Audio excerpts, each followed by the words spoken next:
Unfortunately, Governor cannot defend himself. ಅವ್ರು ಬಂದು defend ಮಾಡ್ಕೊಳ್ಳೋಕ್ಕಾಗಲ್ಲ. ಸನ್ಮಾನ್ಯ ಕಾನೂನು ಸಚಿವರು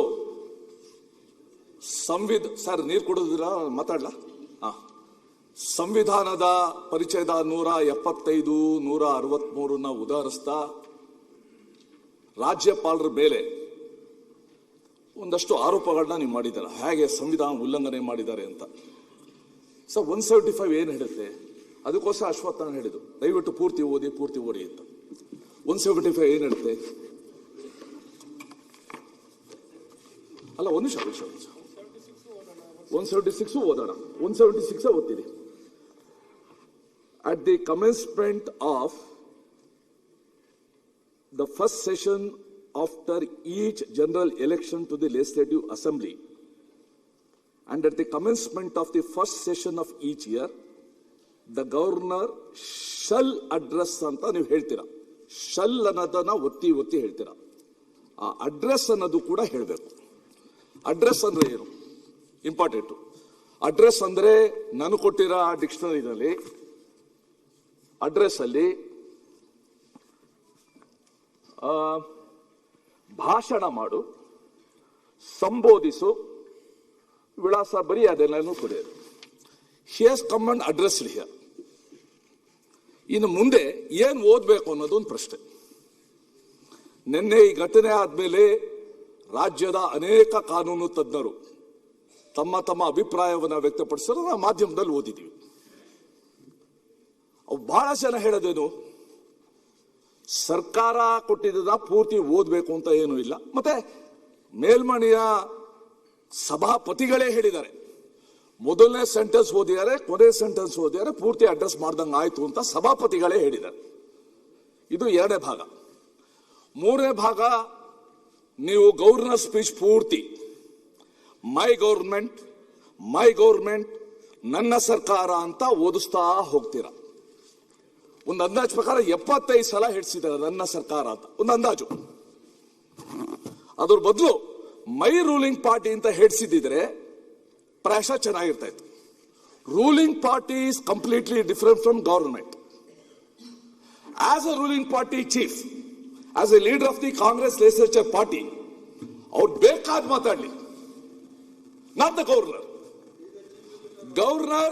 ಒಂದು ನಿಮಿಷ ಬರೀತೀವಿ ಸರ್, ಇನ್ನು ತುಂಬಾ ದಿವಸ ಬೇಕು ಮಾತಾಡಕ್ಕೆ. ಕೂತ್ಕೊಳ್ಳಿ. ಫಸ್ಟ್ ನಗರಾಭಿವೃದ್ಧಿ ನೋಡ್ಕೊಳ್ಳಿ. ಕೂತ್ಕೊಳ್ಳಿ. Please sit down. ನಾನು ಹೇಳ್ತೀನಿ. ಅದಕ್ಕೆ ಅದು ಮುಂದೆ ಬರ್ತೀನಿ. ಯಾಕೆ ಆತರ? ಅಲ್ಲಲ್ಲ, 7 ತಿಂಗಳು ಹುಡ್ದವ್ರೆಲ್ಲ ಹಿಂಗೇನೆ, 9 ತಿಂಗಳು ಹುಟ್ಟಿದ್ರೆ ಸರಿ ಹೋಗುತ್ತೆ. ಸುಮ್ಮನೆ ಬಡ್ಜೆಟ್ ಭಾಷಣ ಅವ್ರದ್ದು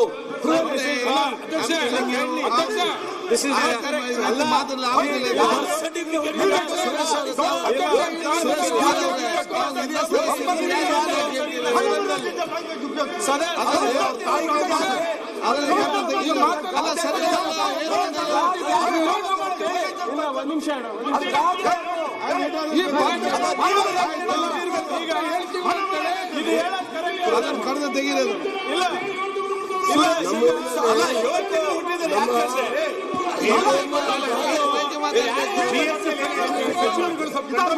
ಸರಿಯಾಗಿ ಮಾತಾಡಿದ ಕರೆಕ್ಟ್.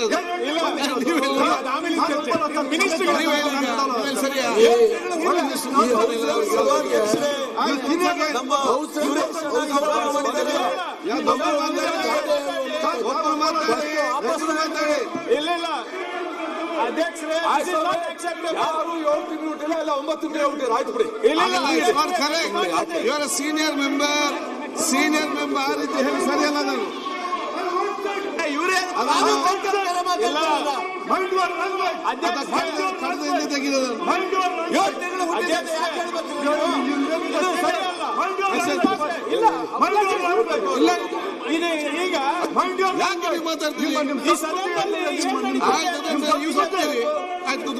ಈಗ ಒಂದ್ಸರಿ ಯಾರು ಒಬ್ರು ಮಾತಾಡಿ. ಒಬ್ರು ಮಾತಾಡಿ ಸುರೇಶ್ ಅವರೇ. ಇಲ್ಲ ಆಯ್ತು, ನೀವು ಮಾತಾಡಿ. ಯಾರು ಒಬ್ರು ಮಾತಾಡಿ. ಇಲ್ಲ ಯಾರು? ಇಲ್ಲ, 1 ನಿಮಿಷ ಸರ್. ಒಬ್ಬರು ಮಾತಾಡಿ,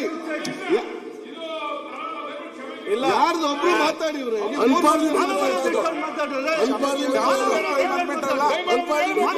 ಒಂದ್ ಸೆಕೆಂಡ್, ಯಾರ್ದು ಒಬ್ರು ಮಾತಾಡಿವ್ರೆ. ಅನ್ಪಾರ್ಲಿಮೆಂಟರಿ ಅಲ್ಲ ಅದು.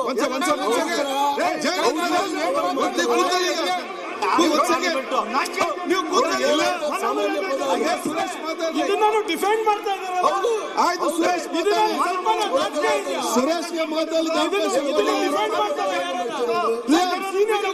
ಸುರೇಶ್ ನೀವು ಮಾತಾಡಿ. ಇವ್ರ ಕುಟ್ಟಲಿಗೆ ನೀವು ಮಾತಾಡಿ.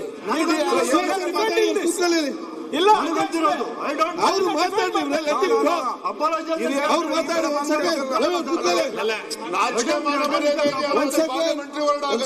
ಅವ್ರು ಮಾತಾಡ್ಲಿವ್ರೆ, ನೀವ್ಯಾಕೆ ನಿಂತೀರಿ? ಒಂದ್ ಸೆಕೆಂಡ್ ಸುರೇಶ್, ಆಯ್ತು, ಈಗ ತಾವು ಮಾತಾಡಿ. ಸರ್ ನಾನೇನ್ ಹೇಳ್ತೆ ಸರ್, ಖರೆ ಈ ಶಬ್ದದಲ್ಲಿ ಬರೋ ಸರಿಯಲ್ಲ. ಒಂದ್ ಸೆಕೆಂಡ್ ಏನ್ ಹೇಳ್ತಾ ಏನು ಸರ್, ಕಾನೂನು ಸಚಿವರು ಅಲ್ಲಾಗಿತ್ತು. ಈಗ ಒಂದ್ ಸೆಕೆಂಡ್, ಈಗ ನೀವು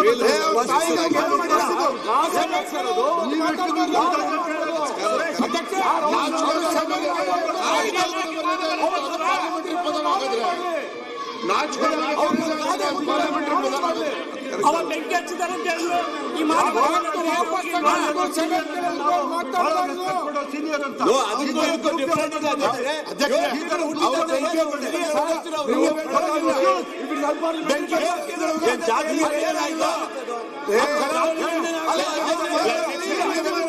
ಅಧ್ಯಕ್ಷ, ಹಲೋ, ನೀವು ಹೆಲ್ತ್ ಮಿನಿಸ್ಟರ್ ಆಗಿದ್ದಾರೋ 7 ತಿಂಗಳಲ್ಲಿ ಯಾರು ಹುಟ್ಟದೇ ಇಲ್ವಾ?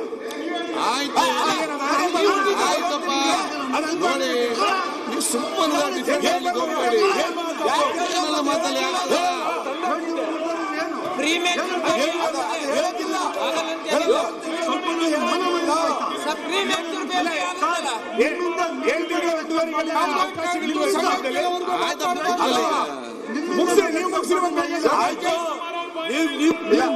ಸಭಾಧ್ಯಕ್ಷರೇ, ಅವ್ರ ನಾನು 7 ತಿಂಗಳು 9 ತಿಂಗಳು ವಾಪಸ್ ತಗೊಂಡು ಅವ್ರು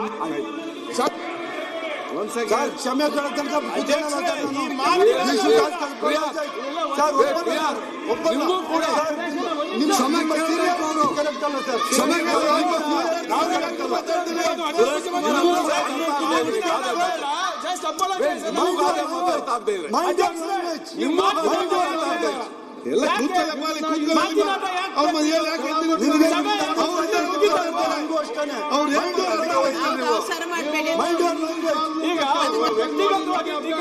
ಆಯ್ತು, ಮಾತಾಡಿ.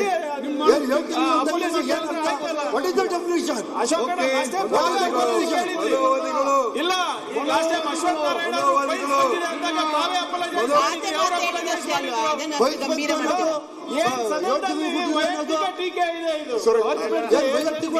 ಮಾತಾಡ್ಬೋದಾ? ಪ್ರಿಯಾಂಕಾ ಬಿಗೆ ಸೀನಿಯರ್ ಸರ್, ನೀವು ಸೀನಿಯರ್